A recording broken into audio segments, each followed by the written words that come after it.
YTN의 일대 주주인 한전 KDN이 이사회에서 YTN 지분 매각을 최종 의결했습니다.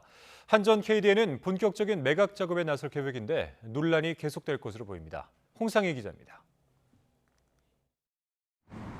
한전 KDN이 이사회를 열고 보유하고 있던 YTN 지분 전량 매각을 최종 결정했습니다. 이사회에서 진행한 표결 결과 7명의 이사 가운데 4명이 찬성, 1명 반대, 2명이 기권하면서 매각 진행 안건이 의결됐습니다. 이번 매각 결정은 긴축 재정을 위한 정부의 공공기관 자산 효율화 계획에 따른 후속 조치로 YTN 지분 소유가 한전 KDN 고유 업무와 무관하다고 판단한 데 따른 것으로 보입니다. 반대 의견으로는 매각 대금 사용처가 명확하지 않고 언론 공공성을 지키는 것이 공공기관의 역할이라는 주장이 나온 것으로 전해졌습니다. 이로써 한전 KDN은 지난 1997년 IMF 외환위기 당시 지분을 취득한 이후 25년 만에 YTN 지분 21.4%를 시장에 모두 내놓게 됐습니다. 민주노총 산하 전국 언론 노동조합은 언론 탄압이라며 즉각 반발했습니다.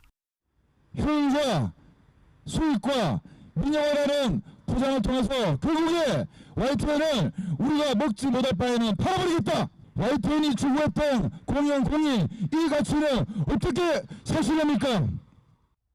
공공기관의 지분 매각으로 YTN 민영화가 현실화했다며 방송의 중립성 훼손이 불가피하다는 우려와 비판이 나오고 있습니다.